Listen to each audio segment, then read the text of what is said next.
बालराम कथा पार्ट 9 कक्षा 7 के लिए इस पर चर्चा करेंगे। भीमसेन का शरीर भीमसेन का शरीर बल और अर्जुन की युद्ध कुशलता देखकर द्रोणन की जलन दिन पर दिन बढ़ती जा रही थी। वह ऐसे उपाय सोचने लगा जिससे पांडवों का नाश हो सके। इस कुमंत्रणा में उसका मामा शकुनी और कर्ण सलाहकार बने हुए थे। बूढ़े धृतराष्ट्र बुद्धिमान थे। अपने भतीजों से उनका स्नेह भी काफ़ी था, परंतु अपने पुत्र से उनका मोह भी अधिक था। दृढ़ निश्चय की उनमें कमी थी, पर वह किसी बात पर वह स्थिर नहीं रह सकते थे। अपने बेटे पर अंकुश लगाने की शक्ति उनमें नहीं थी।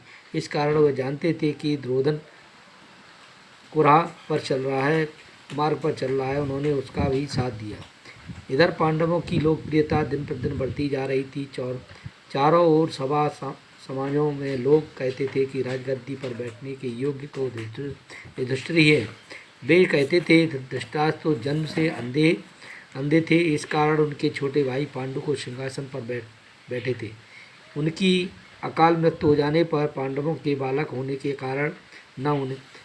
कारण कुछ समय के लिए धृतराष्ट्र ने राजकाज संभाला था। अब युधिष्ठिर बड़े हो गए हैं, तो फिर आगे धृतराष्ट्र को राज्य अपने अधीन रखने का क्या अधिकार है। पितामह भीष्म का तो कर्तव्य है कि वह धृतराष्ट्र से राज्य का भार युधिष्ठिर को दिला दें। युधिष्ठिर ही सारी प्रजा के साथ न्यायपूर्वक व्यवहार कर सकते हैं।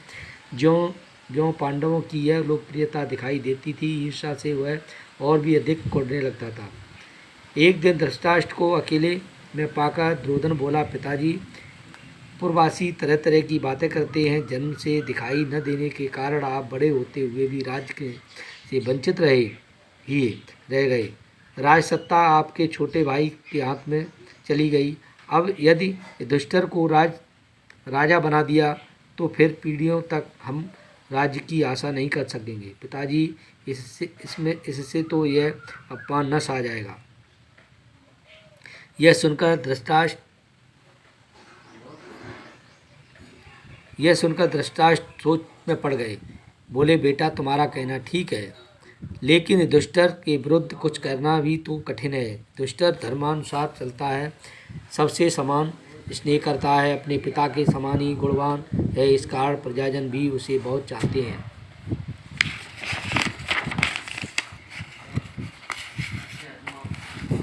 यह सुनकर के द्रोणन बोला, पिताजी, आपको और कुछ नहीं करना है, सिर्फ पांडवों को किसी न किसी बहाने बाणाव्रत के मेले में भेज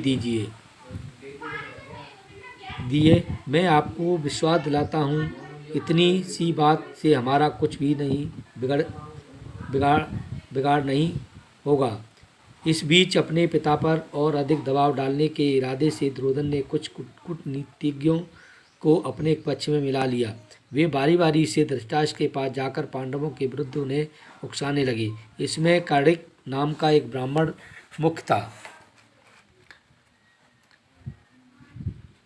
कर्णिक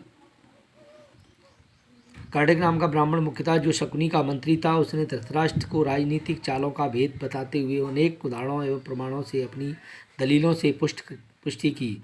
अंत में बोला, राजन, जो ऐश्वर्यवान है वही संसार में श्रेष्ठ माना जाता है। यह बात ठीक है कि पांडव आपके भतीजे हैं, परंतु वे बड़े शक्ति संपन्न भी हैं। इस कारण अभी से चौकन्ने हो जाइए।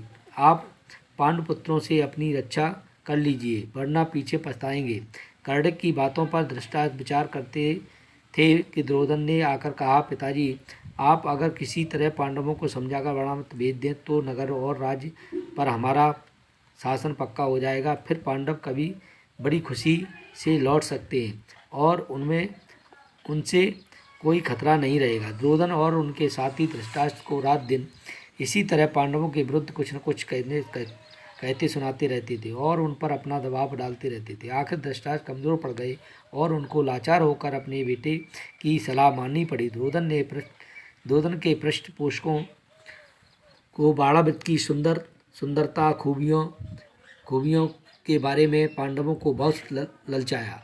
कहा कि बाड़ामृत में एक भारी मेला होने वाला है, उसकी शोभा देखते ही बनेगी। उनकी बातें सुनकर वह पांडवों को भी बाड़ामृत जाने का उकसाता हुआ, वहाँ तक कि उन्होंने स्वयं आकर धृतराष्ट्र के सामने वहाँ जाने की अनुमति मांगी। धृतराष्ट्र की अनुमति पाकर पांडव बड़े खुश हुए और भीष्म आदि से विदा लेकर माता कुंती के साथ बाड़ामृत के लिए रवाना हो गए। पांडवों के चले जाने की खबर पाकर दुर्योधन की खुशी की सीमा न रही। वह अपने दोनों साथी कर्ण और शकुनी के साथ बैठकर पांडवों तथा कुंती का काम तमाम करने का उपाय सोचने लगे। उसने अपने मंत्री प्रोचन को बुलाकर गुप्त रूप से सलाह दी और कहा, एक योजना बनाई। प्रोचन ने वहाँ सारा काम पूर्ण सफलता से साथ पूरा करने का वचन दिया और तुरंत बाड़ामृत के लिए रवाना हो गया। एक शीघ्रगामी रथ पर बैठकर प्रोचन पांडवों से बहुत पहले बाड़ामृत जा पहुँचा। वहाँ जाकर उसने पांडवों के ठहरने के लिए सन, घी, मोम, तेल, लाख, चर्बी आदि जल्दी आग पकड़ने वाली चीज़ों को मिट्टी में मिलाकर के एक सुंदर भवन बनवाया। इस बीच अगर पांडव वहाँ जल्दी पहुँच गए तो कुछ समय ठहरने के लिए एक और जगह का प्रबंधन किया। रोचन ने कर रखा था। दुर्योधन की योजना यह थी कि कुछ दिनों तक पांडवों को लाख के भवन में आराम से रहने दिया जाए और जब वे पूर्ण रूप से निसंग हो जाएं तो एक रात भवन में आग लगा दी जाए, जिससे पांडव तो जल करके भस्म हो जाएंगे और कौरवों पर कोई दोष नहीं लगेगा।